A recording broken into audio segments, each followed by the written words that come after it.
আমি তো শার্টের বোতাম লাগাইতেছিলাম, টুম্পা তো ঘরে আছে। টুম্পা চলে যাইব? তুই এখন রানী হয়ে গেছস? আমি রানী হয়েছি কবে আম্মা? আমি তো শুধু কইলাম টুম্পাও এই বাড়ির বউ, ওরও দায়িত্ব আছে। এইসব মুখের জবাব কই থেকে শিখছস? এখন কিছু কওনের উল্টা কথা শুনাইয়া দাও। আম্মা, পারুল কি দোষ করছে? সারাক্ষণ কাম করে না? আর ঠিকই তো কইছে, টুম্পা বাড়ির বউ না? এতদিন পারুল একা ঘরের বউ আসিল, তাই দেখিয়া সব করছে। এখন ছোট বউ হইছে, তার কি উচিত না সংসার দায়িত্ব কাঁধে লওয়া? ছেলের কথা শুনে জমেলা বেগম এবার মিথ্যা কান্নার অভিনয় করে বলে, ওরে বাজান, তোরে এত কষ্ট করে মানুষ করছি, আর তুই তুই এখন বউ পক্ষ লইয়া কথা কস? তাও মারো করে? এমন দিন বলছি দেহনের আসলে রে বাপ। পক্ষ লইয়া কথা কই নাই। তোমাকে বউকে জোর ঝামেলা আমার ভাল লাগে না আম্মা। আমি শান্তিপ্রিয় মানুষ, এসবে আমার বেহুদা জড়াইবেন না। জমেলা বেগম কিছুক্ষণ চুপ থেকে মুখ গোমরা করে ঘর ছেড়ে বেরিয়ে যায়। যেতে যেতে সজীব জমেলা বেগমের উদ্দেশ্যে বলে, টুম্পারে গও গিয়া চুলা ধরাইতে। সজীব আবার বসে পড়ে পারুলের পাশে, চুপচাপ তাকায় তার কাজ করা হাতে। তুই এরাতে চুপচাপ থাকিস না, তোর খালি খাটায়। পারুল কিছু বলে না, সজীবের পরিবর্তন দেখে কেবল হাসে। এতটুকুই তো চেয়েছিল সে, মনে হয় পেয়েও যাচ্ছে। সূচে সুতার গিট পড়তে থাকে, পারুল সেগুলো ছাড়াতে থাকে মনোযোগ সহকারে। হারিকেনের আলো টিমটিম করে জ্বলছে। চৌকিতে কাঁথা জড়িয়ে শুয়ে আছে শরীফ, পাশেই টুম্পা চিন্তাগ্রস্ত চেহারা নিয়ে বসে আছে। এতক্ষণে নিশ্চয়ই সবাই ঘুমিয়ে পড়েছে। গভীর রাত, আশেপাশে কোনো টু শব্দও নেই। সে তার মতন নিচেই মাদুর পেতে শুয়েছিল। হঠাৎই শরীফের গোঙানির আওয়াজ শুনে ঘুম ভেঙে যায়। তারপর উঠে দেখে শরীফ কাঁপছে, কপালে হাত দিতেই বুঝে বেশ জ্বর এসেছে। তৎক্ষণাৎ টুম্পা শরীফের মাথায় পানি দিয়ে দেয়, তারপর একটি ওষুধও খাইয়ে দেয়। শরীফের জ্বর কিছুটা কমলেও শরীর এখনো দুর্বল। টুম্পা পাশে বসে তার দিকে চেয়ে আছে, চোখে চিন্তার ছায়া। শরীফ ধীরে ধীরে হাত বাড়িয়ে টুম্পার গালে নরম একটা স্পর্শ দিল, কাপা কাপা কণ্ঠে বলল, তুই আমার পাশে থাকলে আমিও ঠিক হয়ে যাবো। টুম্পা কিছু না বলেই শরীফের পাশে বসে রইল। এভাবে সময় গড়াতে থাকে। টুম্পা ঘুমে ঢুলুঢুলু অবস্থা প্রায়, তবুও না শুয়ে বসে আছে। কিছু সময় এভাবে যাওয়ার পর হুট করেই টুম্পা অনুভব করে শরীফের স্পর্শ। কিছু বুঝে ওঠার আগেই শরীফ আরেকটু এগিয়ে এসে ভালোবাসার মায়াজালে টুম্পার ঠোঁটের কাছে তার ঠোঁট নিয়ে এলো। শরীফের প্রথম চুমুটা ছিল কোমল নরম, এক ধরনের মধুর স্পর্শের মতো, যা ধীরে ধীরে ঘনীভূত হলো। চুমুর স্পর্শ ছড়িয়ে পড়ল টুম্পার গালে, লস লসে চোখগুলো ঢেকে গেল। চোখের ঘুম তখন বিদায় নিয়েছে। টুম্পার কেমন লাগছে, অদ্ভুত অনুভূতি। শরীফকে কাছেও টেনে নিতে পারছে না, দূরেও ঠেলতে পারছে না। আচমকাই শরীফ তার হাত বেঁধে ধরল, ধীরে ধীরে হাত নামিয়ে দিল টুম্পার গলার নিচে, কাঁধ পেরিয়ে পেটের দিকে। টুম্পা বোঝার মতো আভাস পেল, কিন্তু তার বিরক্তির চেয়ে শরীফের অনুভূতি আর ভালোবাসা বেশি প্রবল ছিল। শরীফের হাত পেটে আসতেই টুম্পার শরীর একটু কাঁপল। টুম্পাও হাত ছেড়ে দিল না, চোখ বন্ধ করে শরীর ছেড়ে দিল সেই নরম স্পর্শের কাছে। আবেগ আর উত্তেজনার মাঝখানে শরীর দুটো ঘনিষ্ঠ হয়ে এলো। শরীরের এই ঘনিষ্ঠতা ছিল নতুন, প্রথম, যা কেবল ভালোবাসার ভাষায় বলা যায়। দুজনেই একান্ত ভালোবাসায় নিজেকে হারিয়ে দিচ্ছিল। এমন মুহূর্তে কথাটা হারিয়ে যায়, শুধু ভালোবাসার নীরব স্পর্শ আর অনুভূতিরই ভাষা চলে। বৌমা, ও বড় বৌমা, দেখে যাও কে আইছে। আজান দিয়েছে একটু আগেই। ফজরের নামাজ পড়ে পারুল শুয়েছিল কেবল, চোখ দুটি লেগে এসেছিল। তখনই জমেলা বেগমের আওয়াজ শুনে উঠে পড়ে। এর আগে কখনো তিনি এভাবে এত সকালে ডাকেননি। কি হয়েছে দেখতেই পারুল আগ্রহ নিয়ে বাইরে যায়। পারুলকে দেখে জমেলা বেগম তখন এগিয়ে এসে ফিসফিসিয়ে বলে, আরে বউ, ঘুমটাটা বড় কইরা দাও তো। পারুল কিছু না বুঝে আহাম্মকের মতন বড় করে ঘুমটা টেনে দিল। একটু আগাতেই দেখে সাদা চুল দাড়িওয়ালা কালো পাঞ্জাবি পরনে আর কাঁধে একটা পুটলি নিয়ে এক লোক দাঁড়িয়ে আছে, হাতে আবার তসবিও আছে। পারুল কিছু না বলে চুপচাপ রইল। মেহমানের লাইগা নাস্তার আয়োজন করো। পারুল কিছু জিজ্ঞেস করার সুযোগ পেল না, তার আগেই জমেলা গিয়ে ভদ্রলোকের কাছে গিয়ে দাঁড়ালো। সামনাসামনিও জিজ্ঞেস করা যায় না দেখেই পারুল চুপচাপ চা বসাতে চলে গেল। পারুল বুঝে উঠতে পারছে না জমেলা বেগম চাইছে কি। সকাল সকাল এই লোক কোথা থেকে হাজির হলো। কালকে ছেলের অপমান হজম করতে পারেনি। সকাল তখন খানিকটা চওড়া হয়েছে। রান্নাঘর থেকে হালকা ধোঁয়া উঠছে, চুলায় হাঁড়ি চাপানো। ঘরের ভেতরে চায়ের কাপ সাজাচ্ছে পারুল। তার চোখে মুখে একরাশ বিস্ময়, জিজ্ঞাসা, সকালবেলায় এমন অচেনা ভদ্রলোক এলেন কেন? আর আম্মা এমন আচরণ করছে কেন? জমেলা বেগম এদিক ওদিক তাকিয়ে এসে বলল নিচু গলায়, এই যে পারুল, চায়ের লগে খই ভাজা দিয়ে আনো। কবিরাজ নাস্তা পানি না কইরা দোয়া গুজা দেয় না। পারুল ধপ করে থেমে গেল, কিছুক্ষণ দাঁড়িয়ে থাকলো, তারপর ধীরে বলল, কোন কবিরাজ, কি দোয়া? কবিরাজ তো কবিরাজি, কোন কবিরাজ মানে কি? হ্যাঁ, আগুনের কারণ কি? তুমি সব কিছুতেই কি এর এত প্রশ্ন করো? কবিরাজ আসছেন, বড় কবিরাজ, মুরব্বী লোক। তোমার ভালো লাইগাই আনছি, যত সব বাতাস লাইগা রাখছো শরীরে। কেন বাচ্চা হয় না এতদিনে? পারুল ধাওয়া হয়ে দাঁড়িয়ে থাকে, বুঝে উঠতে পারে না কি বলবে। এমন সময় কামাল হোসেন এসে উঠোনে ঢুকে, গলায় টুপি, চোখে ঘুম ঘুম ভাব, চোখ মুছতে মুছতে বলে, ওই কবিরাজের তো আমি ছোটবেলা থেকে চিনি, বড় মানুষ, পানির ধোয়ায় কত কাম হয় উনার।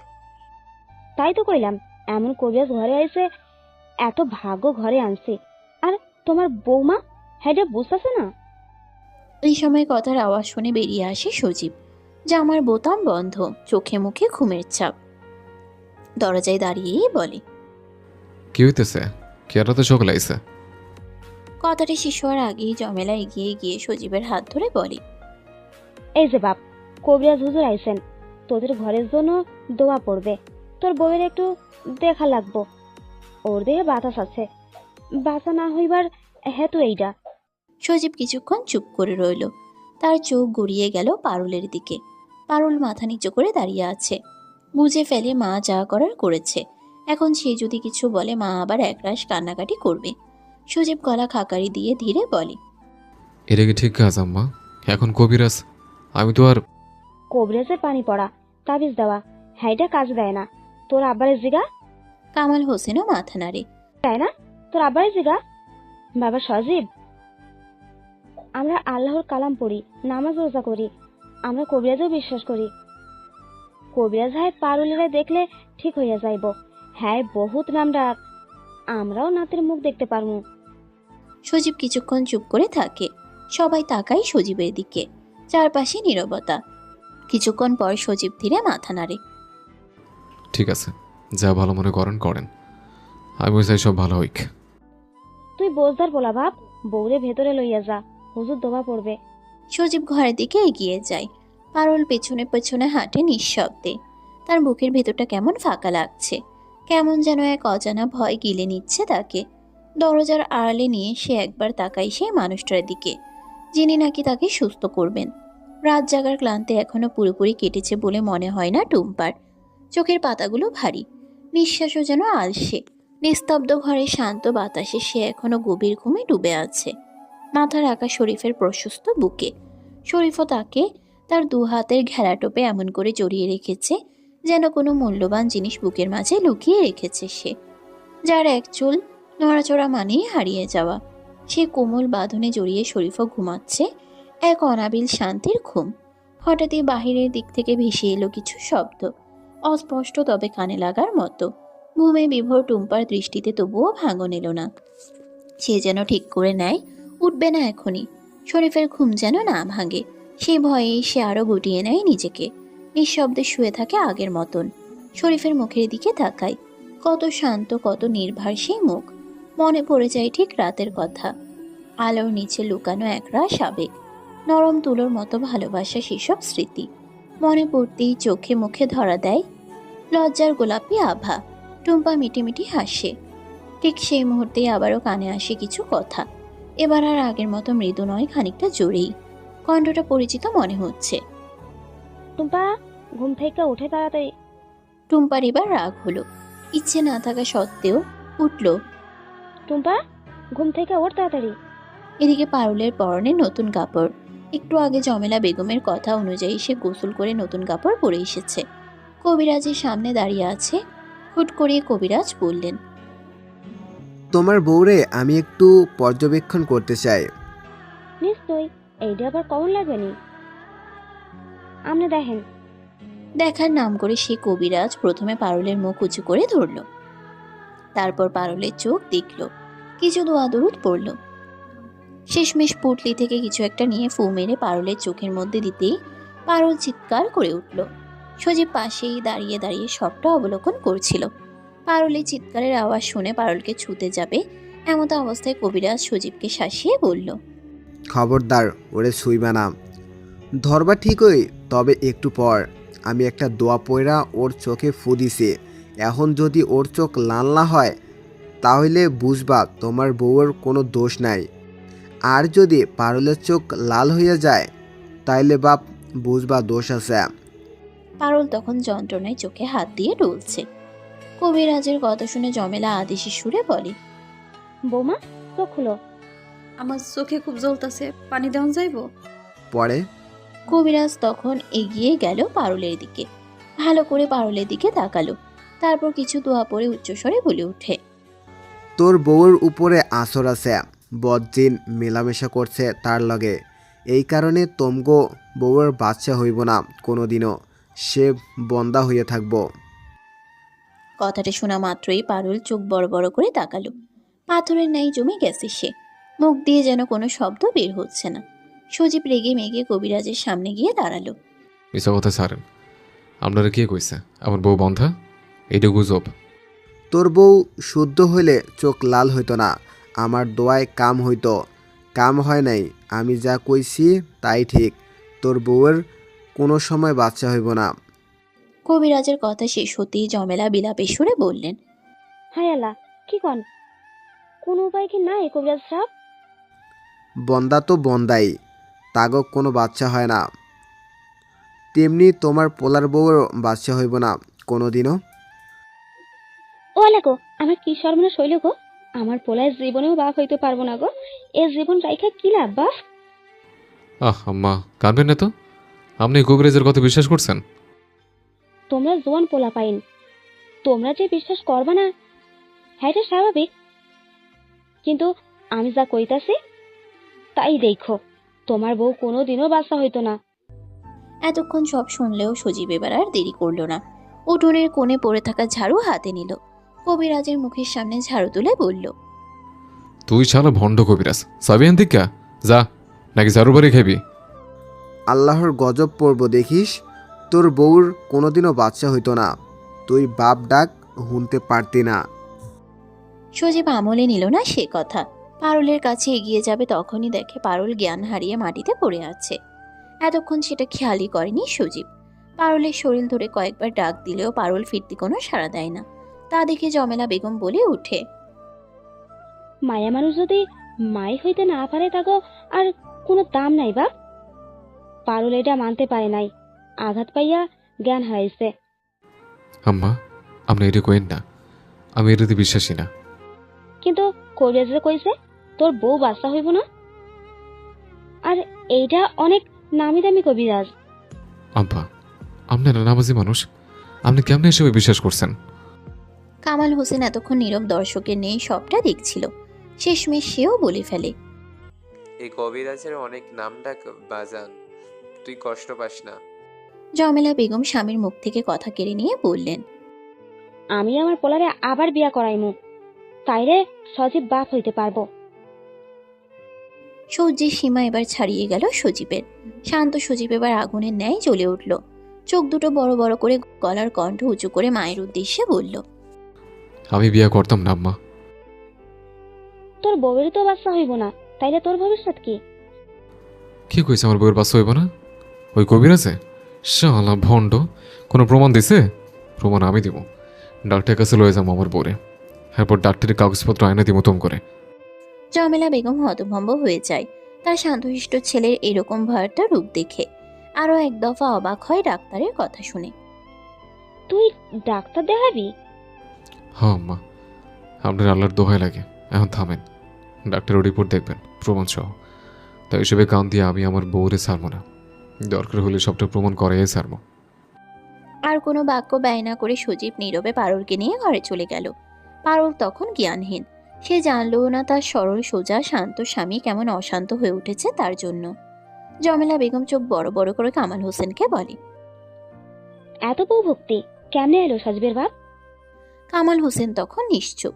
ছেলে আর কবিরাজের কথা শুনে কি বলবে যেন ভাষা হারিয়ে ফেলেছে। ঘরের বাতাস থমথমে, জানালার কাঁচকোলে ঢুকে পড়া সকালের আলো ঝিম ধরা প্রহরের মতন নিস্তরঙ্গ হয়ে মেঝেতে ছড়িয়ে আছে। কাঁথার উপর শুয়ে আছে পারুল, তার মুখে বেদনার ছায়া, চোখে ক্লান্তির রেখা, কপালে ভাঁজ। চোখের পাতা হঠাৎ কাঁপে, তারপর ধীরে ধীরে খুলে যায়। ঘরের ভিতর তার দৃষ্টির প্রথম আলো পড়ে সজীবের মুখে, কুকড়ে যাওয়া মুখে শান্ত চোখ। পারুল, তুই ঠিক আছিস? সজীবের গলা কেঁপে ওঠে। পারুল এক ঝলক তাকায় তার দিকে, তারপর চোখ নামিয়ে নেয়। আমি আমি বন্ধা। গলার স্বর কেঁপে ওঠে তার। সে যেন নিজের অস্তিত্বকেই অস্বীকার করতে চায়। মনে বাসা বাঁধে এক অদ্ভুত ভয়ের। সজীব হাত বাড়ায়, পারুলের কাঁধে হাত বাড়ায়, যার অর্থ সে তো আছে। মৃদু স্বরে বলে, তুই আমার বউ, তোর লইয়া কোনো ভণ্ডে কথা কয় আমি তোর সহ্য করুম না, আমি তোর কখনো ছাড়ুম না। তুই একদম ভয় পাইস না পারুল। পারুল এক টানা তাকিয়ে থাকে সজীবের চোখে। সেই চাহনি নিষ্পলক, যেন তাকে আশ্রয় দিচ্ছে। তবুও ভার্ত কণ্ঠে শুধোয়, কবিরাজ যা কইছে। বন্ড হাতে কিছু বুঝিস না, তাই তো ভয় পাইছস। বন্ডে কইলে তো সব সত্য হয় না। তোর আমি হাসপাতালে লয়ে যাবো, ডাক্তারের পরীক্ষা করামো, জেনেই ছাড়ুম আসলে তোর ভিতরে কোনো সমস্যা আছে কিনা। আমি প্রমাণ করুম মুখের কথা কিছু হইব না। পারুল চুপ করে থাকে, তারপর ধীরে ধীরে উঠে বসে। ভাবেনি সজীব তার পাশে থাকবে। তার মুখটা এবার সাহসে ভরা, চোখে যেন সজীবের সাহস ঢেউ তুলে দিয়েছে। তবুও ভাঙা মনে প্রশ্ন যেন যাচ্ছেই না। আম্মা আব্বা সবাই তো আমনেরে বিয়া করাইতে চায়। দূর হ, আমি কবল না কইলে কি আমার আব্বাই কবল কইব? আমি তোকে মুখের উপর যখন ডাক্তার রিপোর্ট খানা দিমু, দেখবি কেউ চোখ তুললেও কথা কইব না। বিয়া তো বহুত দূর। পারুল মুচকি হেসে ফেলে সজীবের দিকে চেয়ে। সজীবের কথাগুলো শুনে যেন মনে হচ্ছে এই জীবনে তার সবকিছু পাওয়া হয়ে গেল, আর কিছু না হলেও চলে যাবে। মাথা দুলিয়ে বলে, হ্যাঁ, এটাই ঠিক হইব। কিন্তু শহরে গেলে খরচ আছে পারুল, গাড়ি ভাড়া, ডাক্তার ফি, পরীক্ষা, কত কিছু লাগবে। তুই তো জানোস আমার এখন কোনো টাকাই নেই, আমি কেমনে পারবো? সজীব মাথা নিচু করে ফেলে। কথাগুলো বলতে গিয়ে গলাটা ভারী হয়ে আসে। পারুল আশ্বস্ত স্বরে বলে, আমি দিমু। তুই দিবি? কি দিবি তুই? পারুল ধীরে ধীরে উঠে দাঁড়ায়। আলমারির ভেতর থেকে খুলে আনে ছোট্ট এক রূপালি ডিব্বা, খুলে ধরে সামনে। ডব্বার ভিতর এক জোড়া কানে সোনার দুল আর এক পাতলা সোনার চেইন। তার বিবাহের দিন যা পড়েছিল, তারপর আর কখনো নয়। বিয়ার সময় দিছিল, আর কিছু নাই। সজীব তার দিকে তাকিয়ে থাকে কিছুক্ষণ, দৃষ্টিতে তীব্র লজ্জা, কৃতজ্ঞতা, এক ধরনের আত্মগ্লানির ছাপ। তবুও বলে, এটা তোর শেষ স্মৃতি পারুল, তুই এটা দিবি? এটা দিলেই যদি প্রমাণ হয় আমি শুদ্ধ, আমি বন্ধা না, তাইলে আমি দিমু। একটা দুল দিয়া যদি প্রমাণ হয় আমি সব গয়না ছাড়তে পারু। সজীব এগিয়ে আসে, তার কাঁধে হাত রাখে, চুপ করে থাকে।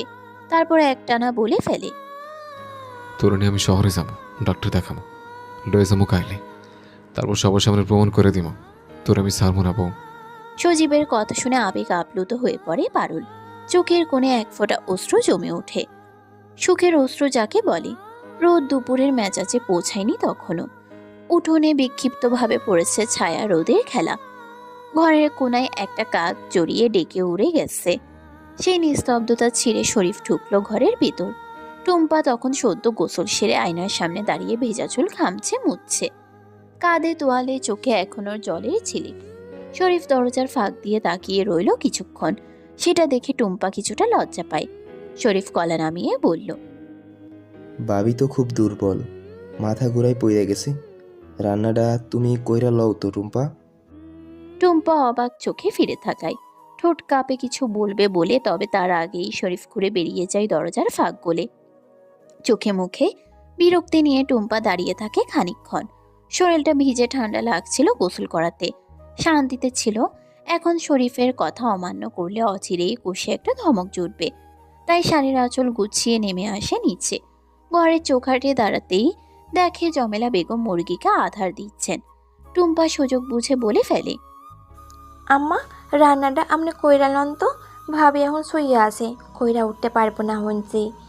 জমেলা বেগম তখন উঠোনের ধারে বসেছিলেন গাছের ছায়ায়। কথাটা শুনে যেন তার রক্তে আগুন ধরে যায়। হাতে রাখা মুরগির খাবার রেখে উঠে দাঁড়িয়ে ছুটে আসে টুম্পার দিকে। গলার স্বর কাঁপতে থাকে ক্ষোভে। কি কস? রান্নাটা আমি কইরা নেবো? এইটা আবার কেমন নিয়ম? ভাবি অসুস্থ মানে আমি লইয়া রান্না করুম? আমি কি কাজের বেড়ি রে? আমি রান্না পারি না, এটা আপনিও জানেন। তার লাইগে কি আমি রান্নু? পারস না তো শিখে নে। আপনি যদি রান্না না করেন, আমি সবার সামনে কইয়া দিমু যে কবিরাজের আনছেন সেইটা ভুইয়া, আর এই নাটকটা আপনার বানানো, ভাবির ছোট কইরা লাইগা। জমেলা বেগমের মুখ লাল হয়ে ওঠে, চোখ মুখ বিকৃত হয় অপমানে। সিঁড়ি দাঁড়াটা সোজা করে দাঁড়ান তিনি। তারপর কাপা কাপা গলায় গর্জে ওঠেন, তুই এইরকম কথা কস আমারে? বাড়ির ছোট বউ হইয়া আমার নামে এত বড় কথা? ওই অমঙ্গল মুখ বন্ধ কর। ওই অমঙ্গল মুখ বন্ধ কর। আমি কইলাম কবিরাজ আসছিল সত্যিকারের, তোর ভাবির গায়ে জিন আসছিল। তুই ভুলভাল কস কেন? সত্যি হইলা ডাক্তারে নিতেন, কবিরাজে নিজের না। কবিরাজে নিছেন কেন? আর যদি আমার এ কথা কেউ না বিশ্বাস না করে, আমি প্রমাণ দিমু। এই হুমকিতে জমেলা বেগম যেন কাঁপে, থতমত খেয়ে যায়। কিছুক্ষণ মুখ খুলে থাকে, কথা খোঁজে।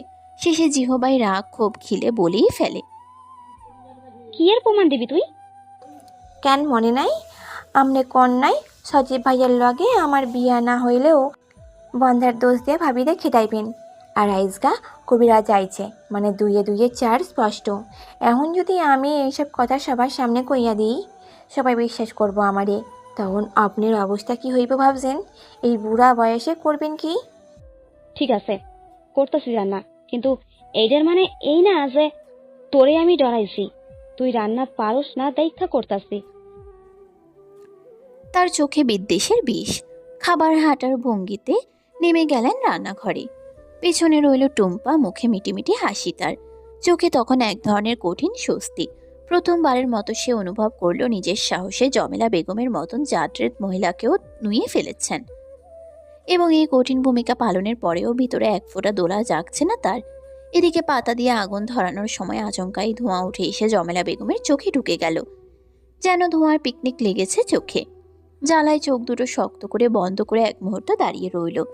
তারপর চোখ মুছতে মুছতে পাতার বস্তার দিকে তাকিয়ে বলে, আরে বাপরে, পাতা তো শেষ, ফুরাইয়া হাওয়া। এখন আবার উঠানে রাখা পুরনো বস্তাটাই আনা লাগবো। সবে তো ভাত বসাইছে, তরকারির কাটা বাছা তো এখনো শুরুই করেনি। রাগে দাঁত কিরমির করে উঠল তার। বুকের ভেতর থেকে একটা দীর্ঘশ্বাস উঠে এলো, যেন জীবনের প্রতি ক্ষোভ আর কষ্ট মিশে আছে তাতে। মনে মনে টুম্পার নামে গালি দিতে দিতে তার মুখের চেহারাটাই বদলাইয়া গেল। হরামজাদে, আমার বিলাই আমারই কয় ম্যাও। খালকাইটা কমে আনছি আমি, নিজে কাম করবো না, উল্টো আমারই শিখাও। একটা থালা হাতে নিয়ে ছ্যাদ করে মাটিতে ফেলে দিল। আশেপাশে কেউ ছিল না, না থাকলেও তার রাগ যেন কাঁপিয়ে দিত। একটু থেমে নিজের গা থেকে আঁচলটা ঠিক করে আগুনের দিকে ফিরে গেল জমেলা। চোখে এখনো একটু জ্বালা, মনে আরো বেশি জ্বলছে টুম্পার কাছে। সকালবেলা যেন ঘরে আগুন নেমেছে। উঠোন পেরিয়ে রান্নাঘরের ভিতর থেকে ভেসে আসছে চড়া কণ্ঠস্বরে তর্ক। গৃহস্থালির টুকটাক কাজ নিয়েই শুরু, কিন্তু সে তর্ক গড়িয়ে গিয়ে ঝগড়ায় ঠেকে গেছে যেন। জমেলা বেগমের গলা প্রচন্ড রকমের খোলামেলা। নতুন বউ হয়েছস দেখে কি ঘরের কাম করবি না? তোর মতো বউ মনে হয় না গ্রামে কেউ আছে। টুম্পা থতমত খেয়ে গেলেও চুপ থাকে না, গলার স্বর স্বভাবতই উচ্চ। আমি কি খালি খালি ঘুরতেছি? আমরা সাহায্য কইরা দেই আনা আমি। তাহলে এখন আবার ঘরের কাম থাইকা পালায় গেছিস কেন? একটু দম নিতে দিবেন না আম্মা? আপনি কি পাশান? হাসতা কথা কইলেই আমি ভালো না টুম্পা। তর্ক তুঙ্গে। উঠোনের বাতাস ভার হয়ে ওঠে। তর্কের মূল কারণ হচ্ছে জমেলা রোজ রোজ রান্না করতে পারবে না, আর টুম্পাও পুরো রান্না একা হাতে করবে না কিছুতেই। আজকে টুম্পা তরকারি কেটে দিচ্ছিল, জমেলা ভাত দিয়েছিল চুলায়। তরকারি হিসেবে লতি ছিল। সে লতি কুটতে গিয়ে টুম্পার অবস্থা নাজেহাল হয়ে যায়। সেজন্যই সে লতি কুটা বন্ধ করে দেয়। আর তাতেই তেলে বেগুনে খেপে ওঠে জমেলা বেগম। তার ভাষ্য মতে টুম্পা রান্নাও করবে না, কাজও করবে, সব তাকে দিয়েই কেন করাবে? সে কি ফ্রিতে কাজের লোক? আর টুম্পার বক্তব্য সে এসব পারে না, তাদের বাড়িতেই মা লোক দিয়ে কাজ করিয়েছে, সে এসব পারবে কি করে? সেও তো কাজের লোক নয়। এই নিয়েই দুই শাশুড়ি বৌমার মধ্যে তর্ক বিতর্ক শুরু। ঠিক তখনই দরজার ঠেলে ঘর থেকে বেরিয়ে আসে সজীব। তার পরনে সাদা শার্ট, মুখে একরাশ গম্ভীরতা। পাশে আসে পারুল। বোরকা পরে গা ঢাকা কালো কাপড়ে মুখের অর্ধেক ঢেকে রেখেছে সে। জমেলা বেগমের দৃশ্য দেখে চোখ কুঁচকে তাকায়, বলেই ফেলেন, এই যে এত সকালে রেডি হইয়া কেন? কই যাও? ডাক্তারের কাছে যাইতেছি, পারুলা লইয়া শহরে। ডাক্তারের কাছে? হ্যাঁ আবার কে? তাবিজ কবজ দিয়া তো কিছু হইল না, এখন আবার শহরে ডাক্তার?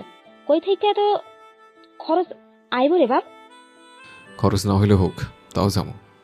ছেলের এক রোখা জবাবে রেগে গেলেন জমেলা বেগম। রাগত স্বরে বলে, ঘর বাড়ি বেচতে দিবি নাকি তোর বউয়ের লাইগা? না আম্মা। তাইলে খরচ কে করব? কইতে আনবি টাকা? আম্মা দোষ যখন আমারে দিছেন তখন অপবাদ গুছাইতে খরচও আমিই দিমু। তুমি খরচের টাকা কই থেকে দিবা হুনি? বড় বড় ডায়লগ কেন ছাড়তাছো? আমার গয়না বন্ধক দিছি, আমনে গোথাইকা কোনো টাহার দরকার হইব না। জমেলা হতভম্ব হয়ে যায়। তার চোখ কিঞ্চিত বড় হয়ে ওঠে, মুখ থেকে স্বাভাবিক আওয়াজ বেরোয় না কিছুক্ষণ, যেন পারুল সপাটে তার গালে চড় দিয়েছে। মুখের উপর উত্তর দিয়ে, তুমি তোমার গয়না দিবা? ওইটা তো তোমার দিছিল, ওইটুকু তো লইয়া আনছো। হ্যাঁ আম্মা, সেই গয়নাই দিমু, কারণ আমি জানি প্রমাণ না করলে আপনার মুখ বন্ধ হইতো না। জমেলার চোখে এবার ধিকি ধিকি আগুন, মুখে দুঃখ বিলাপ। পারুল এইভাবে তার মুখের উপর কথা বলছে, কি আশ্চর্য ব্যাপার স্যাপার। হইল ওয়ালা, এই দিনও দেখতে হইল বইয়ের মুখে এরকম কথা? শহরের ডাক্তার মানেই হাজার হাজার টাকা খরচ, আমাকে তো খালি ভাঙা চাল, চোরা হাড়ি। আম্মা, আমি তো বিয়া করুম না কইছি, পারুলা আমি ছাড়তাম না কোনোদিনই। এখন কেবল আপনাদের শান্তির লাইকে ভ্রমণ করতে চাইতেছি। দেখা যায় কথার ফাঁকে শরীফ দাঁড়িয়ে পড়েছে উঠোনের এক পাশে। তার চোখে জেগে ওঠে এক ধরনের সমর্থন। ভাইজান, আমিও তোমার লগে আছি। ডাক্তারে বিশ্বাস করি আমি, কবিরাজ বন্ড। হেইডা আইজ প্রমাণ করো, যা লাগবো সব করো, আমি দেবার চেষ্টা করবো। আমার কিছু সঞ্চয় আছে।